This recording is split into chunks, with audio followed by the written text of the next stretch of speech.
Wiseman here at WrestleCade with the champ. Oh, is that too loud? Oh man, I figured you'd be used to that. You have this nice boisterous voice yourself. Dude, thank you. You're a very smooth talker. I think so. Yeah. I like to think so. Kind of like, I figured like you would be a jazz musician or a singer in another life. If I had any talent, that is what I would be doing right now. You're also a smooth dresser. I was just looking back saying you are like the best dressed person, let alone wrestler here. Well, look, when you're the world's champion and you carry the lineage of the belt that Harley Race, Jack Briscoe, Terry Funk, Dory Funk Jr., Ric Flair, Dusty Rhodes, Ricky the Dragon Steamboat, you must honor them by dressing the part and looking the part. It begins with you.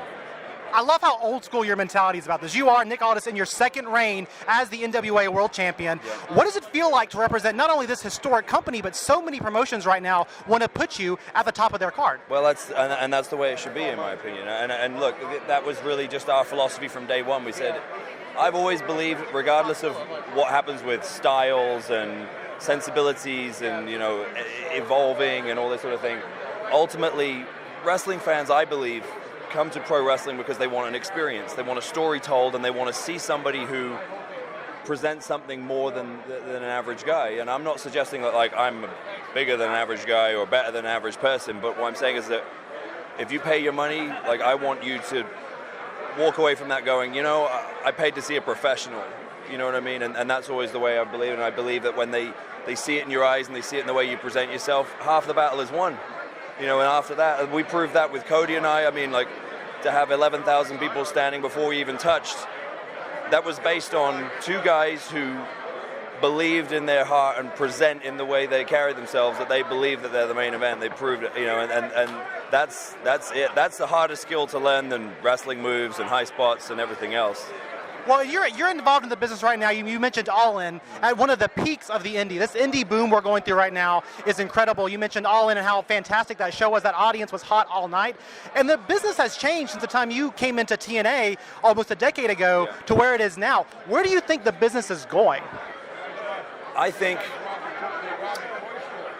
we've done what I call the prize fight approach to pro wrestling, where yes, I am obviously loyal to the NWA, but we're willing to work with anyone. We say, one of our things we said, we're open for business, in that I believe that fans today will no longer tolerate the explanation of, oh, well, he's under contract to there. If they want to see this guy wrestle this guy,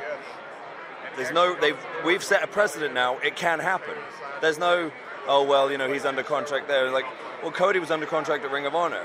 So what we did was, as businessmen, Billy, Dave, Joe Koff, Greg Gillant, we sat down, Cody and I, we sat down just like Mayweather and McGregor would, or whoever, and we said, okay, what do you want? What do we want? We play around with it, mold it, and shape it until eventually we get to that. And then, and the result was something where everybody went, wow, you know, and I think that's where the business is going. I think you're going, all these things that, I mean, if I'd have said to you 2 years ago, hey, by next September, Cody and I will main event, for all intents and purposes, an independent show at a sold-out arena for the NWA World Cup, you would have been like, what's this guy smoking, you know? But I think it doesn't stop there. I mean, I will defend. We can make championship matches with anybody, anywhere. I mean, anywhere. Like, I put it out there on Busted Open, and I said, hey, look, you know, Hunter has a replica of the 10 pounds of gold on his wall, supposedly. If he wants a shot at the real one, all he has to do is pick up the phone. I'm not a hard guy to find, and that's just one option. There's no reason why it can't happen. They're the ones who the only reason it's happening right now is because he's not taking us up on it. But if he did, we would be there. You're saying basically we're going to go back to the indie days of the indie scene, kind of. The territory days to a certain extent. This is professional wrestling. Like, just because I'm under contract to a certain promotion to work for them mostly, it doesn't mean that we can't work something out where, well, if we do this and we split this and we work this out and blah blah blah, like the New Japan Pro Wrestling, I'm wrestling the Lucha Underground champion tonight. He's challenging for this championship. That's happening tonight. You know, at House of Hardcore in Philadelphia, I'm facing Brian Cage. He's on his way to being sort of the franchise guy for Impact. You know, I know a little thing or two about being that person. But I'm the real world champion. And I fully intend to continue to do that. And I think what's going to happen is there's going to be a select group of guys who are not under contract to WWE by design, by choice, who are going to start working things out amongst themselves and presenting pay-per-views and different things where we go, because the talent in this business, the wrestlers, have been grossly underpaid for a very long time. And now, all of us guys who, you know, the honeymoon period is over as far as like we just do it for the love of it. Look, I love wrestling. I love wrestling fans. If you've ever paid money to see me, I love you. But I don't love it enough to put my body through that for a pat on the back and a nice tweet. Yeah, I want to make money. But I don't want to make it from getting a big fat contract. I mean, that would be nice, but we got to live in the real world. But what I will do is I'll say, hey, if I think that Cody, you know, let's say, let's use Cody as an example. If I think Cody Aldis 3 will draw big money, which it would, we'll put that together ourselves. We'll make that money. We'll present that pay-per-view because I deserve it.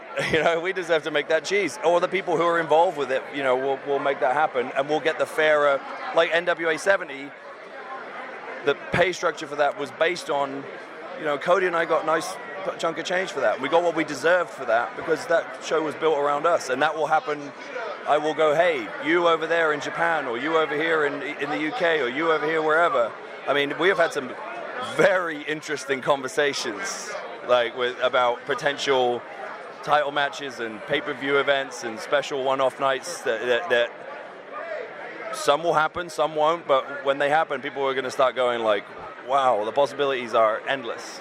So two final things here real quick. You mentioned kind of this new independent scene and what you guys are creating with prize fights. Do you think in some ways, in protecting wrestlers, their pay, their bodies, do you think there is some way that a wrestlers union, much like the Screen Actors Guild or things like that, does that enter the equation or the conversation at some point? Well, you mentioned Screen Actors Guild. I mean, let's be honest for a moment. There's at this point, and I'm not, you know, I've got no dog in the fight. I mean, obviously my wife works there, but there's no reason why WWE wrestlers shouldn't qualify for SAG right now. I mean, they put a disclaimer up saying they're actors. So they were a scripted television show week after week. Shouldn't they already qualify for SAG? That's just one thing. So that in alone, I wrote a column for FSM, gosh, probably 9 years ago now, where I basically made the argument that British professional wrestlers qualified for equity, which is the British equivalent of that. Somebody from equity read that, and now wrestlers can get equity. Wrestlers can be part of that union. I don't know how many of them took it up on it, but it's there. It can happen. A wrestler's one, it would take everybody. And the problem with this business is that, you know, there's always... a lot of money being thrown around. No, right? It's not so much that. It's just there's always... It's not the money. It's the marks. It's the guys who are on the wrong side of the rail. 9 guys all agree, yeah, this is the right thing to do for all of us and for the future of the business. Then one guy goes, well, I just want the booking, so I'll do it. You know, you need everybody to say, yeah. And look, it's not about holding up promotions for money and like raking over the coals. It's about a unifying force of everyone. Theoretically, yes. I don't hold out a lot of hope for it to happen. What I think there would be a gap for would be like a real agency, Yeah. you know. But again, it's a trust situation because then there's got to be one head of that beast, and it's a difficult. Who do you trust to do that, right? Right, but for me, I feel very, very happy and confident. Don't get me wrong, I'm not yet making the money I was making at the height of my TNA, for example, but you know. That's the market value there was very different because we had a big television rights deal and stuff like that. But I'm making making a good cheese for what I'm doing. But I'm in control, and I now have the ability to make more if I want to, or if I can get over and make it happen, I can make more, and that's the difference. And it's like it's not this thing of like, hey, I'm way more over than I was a year ago. Like I should command a higher, you know, I should be getting paid more. Well, sorry, you're under contract, so you're getting paid what we tell you. That freedom to be able to go like get what you deserve is it's very interesting and very freeing. And like I say, I feel like there's a couple dozen guys right now all over the world who I think are starting to realize, like, and we start sort of negotiating with each other as businessmen and going like, all right, let's be calculated here and let's make it happen, because now we can make your own pay-per-views, you know, with things like Fight and all these different avenues. Suddenly the infrastructural requirements are not as heavy as they used to be. Now it's kind of like, with a bit of financing and some balls, some pretty interesting possibilities for some guys to make some serious money. I would love to get into a situation, and look, I'm trying to bring in the authenticity era. Sure. You know, where like we tell the real stories of what's going on. Like we take what our real situations and we sort of we make them present them in a dramatic way to make them compelling, you know, content for people, to make them interested in a pro wrestling match that they can take seriously and not feel like an idiot for watching. So I've always been, ever since the NWA, this new NWA started, I've been very, very upfront and lay my cards on the table. Like I said, I want to be on that Madison Square Garden show. We just need an opponent, yeah? Like, I don't think I'll have any problem having anyone step up. Right. But it's not my call, but I'm just saying that's what I want. But what I also want is to get to a point where I want to wrestle like 30 times a year. I just want those 30 matches to all be big money matches. Yes. And the rest of the time we can, it doesn't mean I want to disappear for the rest of the time. I just want to spend the time generating interest in those things, because, and like, what do people say all the time? Less is more. But but people misinterpret that to think it's like some old crusty guy going like, man, guys are doing too many high spots. No, I don't care. I love all that stuff. I'm just saying, like, I just don't want to keep giving that away for no reason, because my body can't take it. Like, there's a real sacrifice involved with that. The human body our bodies are not evolving fast enough to keep up with the evolving style of pro wrestling. Like, take, you know, the amount of bumps and everything else. And don't get me wrong, no one's changing that. Yeah, like, people were calling Cody and I, like Brian Alvarez, I remember he said, like, man, you and Cody was such an old school, and I was like, was it really old school, or was it just, we just did a different type of match, you know? And I'm not burying Brian. I was just saying, like, it was just funny that's the word. Like, even you said, you know, like old school. Like people say I'm a throwback, and I'm kind of like, I don't know if I am. I'm trying to be smart. Well, and fans, I do think, see it that way, because it's not something that we see very frequently. Even the way you approach your title reign, the way you're talking about the business, right. We're so used to the big feds dictating things in a certain way that, to many of us who've been around the business a long time or have been fans of it, that's the way we see it, as kind of a throwback to the way it used to be done. Right, and it's really no different to when everyone was doing it this way. Some guy went, hey, I'm going to do a bunch of high spots, and I'm going to do like real exciting stuff, and that was different. All I really did was identify a gap in the market. We looked at it and went, you know, I can turn on any device any day of the week and see really good matches. I mean, between NXT, Ring of Honor, New Japan, even WWE. I mean, if you look at the average length of a match at WWE now compared to what it was, like, they took a lot of those NXT guys, and suddenly there's not as much differentiation between those two products, right. Because they started going, man, like the quality is amazing, but there's a lot. The volume is, you know, and they have a requirement.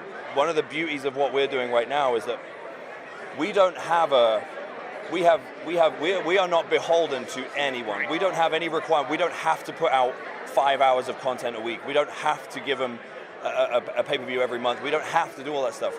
We just do it when the time is right. And like with NWA 70, you know, I thought, you know, some of the production things notwithstanding from the TV level, as a live event, I've had several people today come and go like, man, I drove all the way from Missouri, or I drove from Chicago, I drove from here to that show, and they loved it.